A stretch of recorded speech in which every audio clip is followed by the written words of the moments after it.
Hi, I'm Nancy with Stony Creek Yarn. And hi, I'm Nancy with Stony Creek Yarn, and you're watching Along Stony Creek. Today we're dyeing.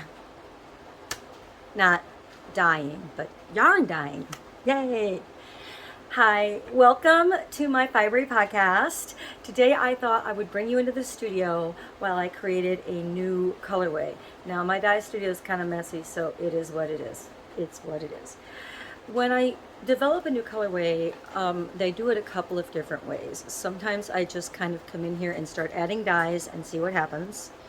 That's always interesting. Sometimes I get very intentional and use the Alana Wilcox course, which I will link to, and her book, Dye and Get the Colors You Want, to get exactly a colorway I want. And some days I just kind of go through my books, and I'd like to thank Nicole Frost of Frost Yarn for her wonderful work and the wonderful $25 I spent, which was great money, to get pictures of all the colorways dyed at 1%, 1.5% to 5%. Most of the dyes I work with a couple of dye companies that are smaller. They sell small amounts, and those I don't have samples of. I could make them, but yet I have not. So today I wanted something that was, I'm going to name it Erie Shores. There is a small beach community not very far from me that's across the street from my Kroger, and it's called Erie Shores. And I thought I would do a colorway based on that with sort of a watery Lake Erie effect to it. So I went ahead and picked some dyes, and it's a mix of MX dyes and acid dyes, primarily acid dyes. So the colors I have selected for this, Dharma Caribbean Blue, which I don't know if it still is. It was the same as turquoise from Wash Fast and turquoise from Jacquard. So there you go, save yourself some money. Some Dharma Fluorescent Lemon. I like this better than Flavon Yellow because it has a little bit more staying power and it fluoresces. An MX dye, which is, this is usually to dye plant-based fibers, but you can use this in acid, as fibers that take acid, like wool and silk and nylon, and it will dye beautifully. It's sometimes going to leave a little color in the water or be a little different, so I always test. But this is Sea Glass from Dharma. I am using a lot of dyes in this colorway. There are a lot. It's a 3-step pour over colorway, and I can limit myself by saying that I can pour my dyes mixed over the yarn. I can touch my dyes to the yarn bare. I can do resist twisting, which is going on in 2 different kettles. I've got some robin's egg here today, which is getting its black speckles, and at the end I'm doing a fire red pour over colorway. By pouring dyes over, especially when you're kind of mixing them up, what you get is a watercolor effect, and that's what I want, a watery, underwater, just swimming. You're coming up, the sunlight is right there, you can just see it above the surface, and you're swimming, and it feels great because you're having a wonderful day in the lake. So that's the feeling I'm going for this, which is what I wrote down. And then I started going through all of my dye colors. I decided Pro Seaside, this is a Sabraset dye. It's a little more wash fast, a little more light fast than maybe some of the other dyes. Pro Sea Foam. MX Mermaid's Dream. Now this is the old Mermaid's Dream from Dharma. It's now a little bit more blue. They changed the formula a little bit. Or is it green? I don't remember which. It leans one way or the other. Then I'm using a one-shot dye, which is Mountain Aqua. This is one of my favorite colors because it just does the most subtle aqua color. It's just beautiful. And last, Cushing's Perfection dyes, which you buy in very teeny tiny packets, and I pick up when I need them. And by the way, the noise you hear behind me is the steamers. They make noise. I have Cushing's Aqua Green and Cushing's Ocean Green. And so I'm going to mix. I use a combination of like glass canning jars, and when I have my brain together, I mix all of my dyes with about, when I'm doing a pour over, about 4 cups of water. Sometimes more, sometimes less. I have notes. And what you can't see behind me, and I will show you, not that you can read my handwriting, this is my plan for this colorway. Now, excuse me. When I plan a colorway, if it does not appear to be going the way I want it to go, I can make notes and switch in the middle. I don't think this is going to give me a problem. These colors play very well together. They're not that different. It's going to be incredibly tonal. And so let's make some color. Yay, or color on yarn. Today I have a mini skein because I want to test it. I have a skein of non-superwash, a skein of sport weight, and 2 skeins of Stony in my pot. I'm doing 4 at a time plus the mini. So I'm going to move you over the pan. I'm going to put the amount of dye in the water because I don't give away all my secrets. And let's dye some yarn.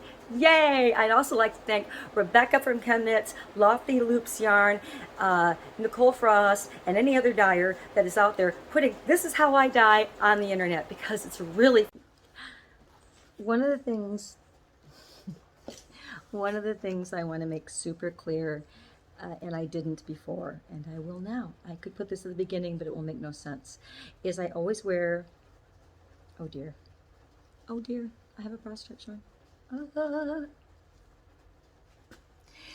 One of the things I always do, and I didn't make it clear before as I was mixing the dyes because I did it off camera, is when I'm mixing dyes, when any dye is open, I have a respirator mask and gloves on. I do not wear eye protection. A lot of dyers don't. It's up to you on some level. I do know that those dyes are super, super. Well, I dye in this area. You can see it. It's bordered by this. This is cardboard. So if the cat tries to get out here, I can stop her. She is fascinated by places she's not allowed, and she's not allowed out here because of her tiny little lungs. And I don't want cat hair in my yarn. It's already in the yarn I knit with because I knit in my home. But I always wear a respirator mask, gloves. It's a lifesaver. A, your hands aren't weird colors, and B, I didn't use one for a season. I didn't use the mask for a season. It was a fall about 4 years ago.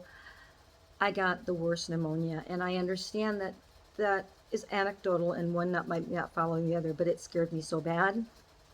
Respirator mask and gloves, ladies and gentlemen. Okay, so I'm going to check my water, and it's been on for a bit now, so it should be fine. Yeah, it's mostly clear. So now what I'm going to do is use my tongs and my gloved hands. Actually, that water is quite green, but it's fine for what I'm doing right now. Just make sure if you use zip ties, which are fabulous, make sure that you don't have another skein tangled around the zip ties. Now this is quite green, and I kind of suspected it would be, but I'm digging it. There's my little baby one. This is a sport weight. So yeah, I think I said earlier that I have a baby skein and 4 full skeins in here. And the thing you have to do now is make sure that everything has access to the top of the water, because this is where you will get into trouble with too much color in one location. Okay, I have now mixed up 6 of my colorways, and I need to put on a heat-resistant glove. And I put heat-resistant gloves over my Dyers gloves because when I get the water and I cleaned off a spoon in here with a color I'm dyeing, so it's fine. When I'm dyeing like this, I use the water from the pan that's warm, and it means that I'm handling, if I don't have a handle on my jar, and I don't have handles on most of my jars because it's just easier to use the canning jars, then I could burn my hand if I'm holding it. So I have everything mixed up. This is the Cushing Ocean Green. And I'm just going to pour this in sort of a predetermined pattern. This is one of those dyeing techniques that gives you sisters, not twins. In fact, when you're a yarn dyer, it's very hard to make exact twins. I mean, it can be done. And this is the, oh gosh, I want to say this is the Seaside, which gets a Z pour. There's a different direction. This is the Caribbean Blue, which gets put all the way around the outside, and then right up the middle. That way everything gets a chance to get some turquoise. Yay. It's looking good. This is the color I am most nervous about. This is my fluorescent lemon yellow.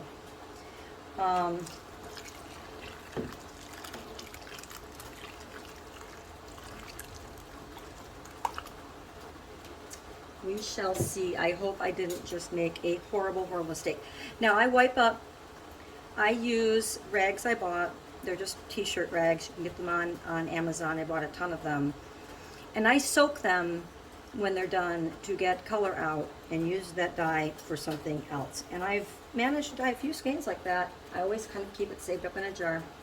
I don't remember what color this is.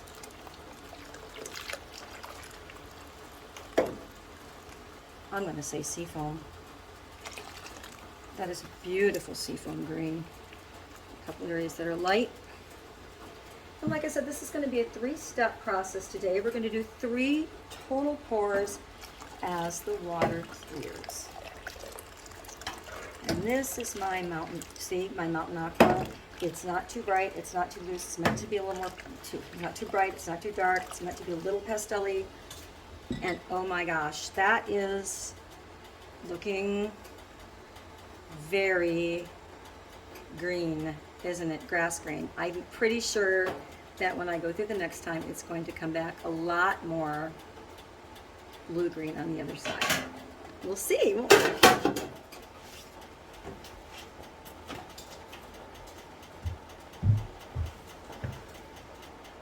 Okay, I have mixed and stirred my dyes, and by the way, if the sound is bad, I will reshoot this because it is very possible. I forgot my microphone. It is possible I sound awful.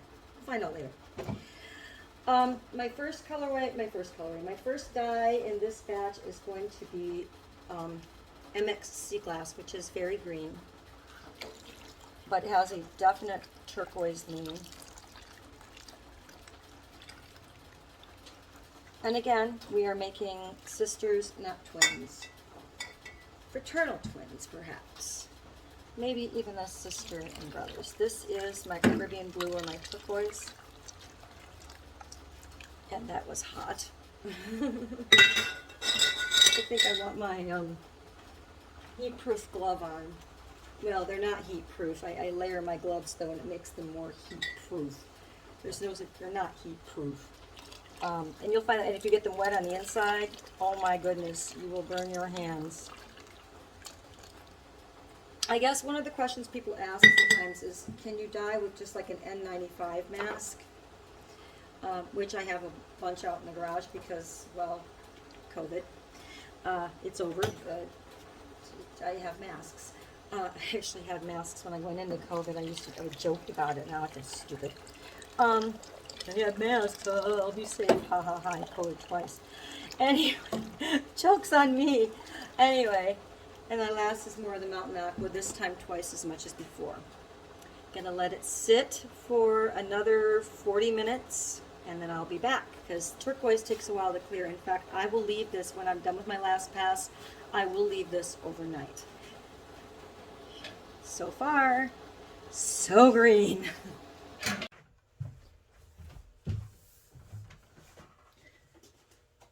It's Thursday morning. It is an ungodly hour. It is 4:30 in the morning, and I just woke up. Before I do anything else, when I wake up in the morning, and I wake up early every single day, welcome to old age, I'm going to go ahead and check and see if this water is clear. And it is. So I'm going to rinse this yarn and then the 5 other colorways I did yesterday, which are Robin's Egg, Red Sails, and a test, and I can't remember. 4:30 in the morning. I'll hang them up to dry, and in an hour or two, I will put them outside when the sun comes up, and they'll be dry in no time. And I can take a look at them for real. You can't tell what yarn looks like until it's dry. You can't look at this as the depth of shade. You can't say that, oh, it's this or that, because you just can't tell yet. So let's see. And now we have the story of best laid plans, which in my case, this is just to one note, and I did want a tonal with watercolor effect, so that is what I got. I'm not saying that's not what I got. I am saying it's not exactly what I wanted. So what I have here is a cake pop, or cake strainer. We're putting sugar on cakes. And I've mixed up, this is Dharma Silver Gray, which is beautiful black speckles. I mix it with citric.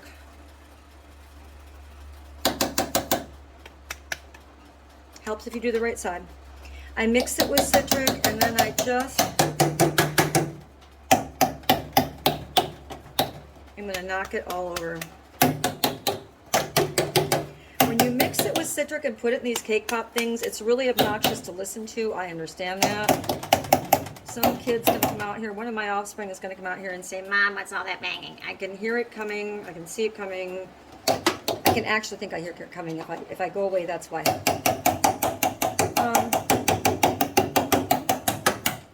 So I've got the silver gray, then I have turquoise mixed with citric. It's about 50-50. Oh my goodness gracious me, oh my. I just did that. Oh dear. Well, we're gonna have an off-scene. I can't believe I did that.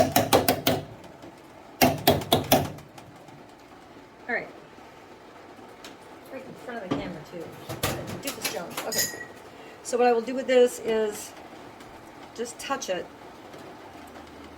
like to different places. This is not going to affect it as much as you might think. It's going to be one spot and one skein,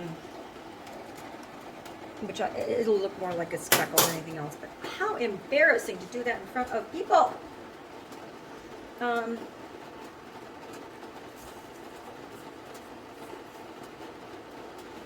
This is some fluorescent lemon, which I didn't use in this colorway initially. I found it's easier if I just bap it on the side for forcing it out if there's citric in there, because the citric makes the, you know, it adheres the dye molecules, it makes them slightly larger. And I'm not going to see the lemon pop right away.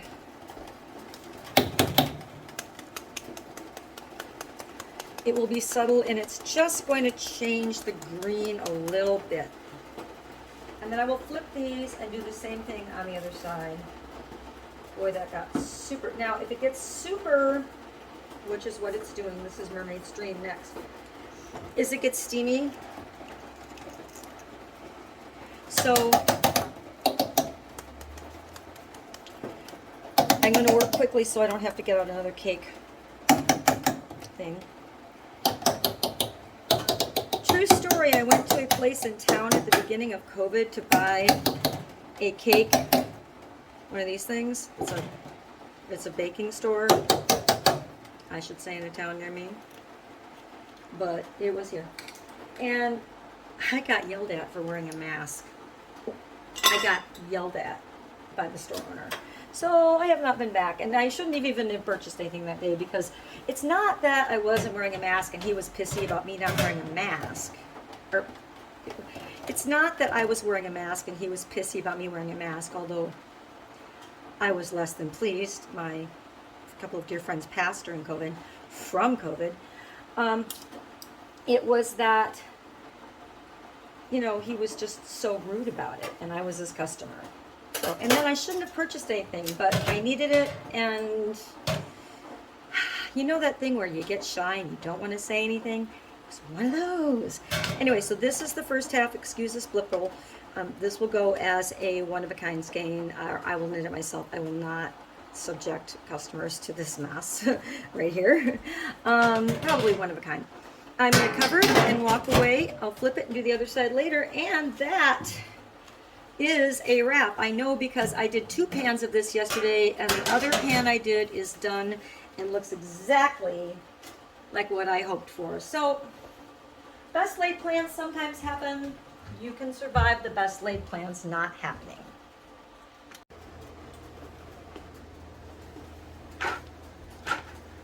So let's look at the results of what I dyed. This is a skein. I think I have decided to call it, yes, it's definitely going to be Erie Shores. It is no longer one note. Remember I told you, I remember like 2 seconds ago, but for me yesterday in the video, that it was only one note for me. Now it's not. Now there are, I don't know if you can see the speckles. The skein is not completely dry. It's actually got stellene in it, and we'll see it will pop out more when it's dry. But there are speckles, there's variegation in the tone, and this is more what I wanted, a watercolor effect yarn that had some visual interest. And for me, it took the speckles. We used Mermaid Stream and Fluorescent Lemon, which gives us a very bright green tone, a little bit of silver gray, which gave us black, and some turquoise or Caribbean blue. And it got exactly what I wanted. This looks like the water, there's a little algae in it, and you're coming up, maybe somebody's standing over you in a green bathing suit, and you're just coming up out of the water, and boom. So, yeah. I thought about calling it Wild Swim because in Great Britain, when they go swimming in a lake, they call it a wild swim. Thank you for joining me in my dyeing experiment. It's been really, really fun. So, Erie Shores it is.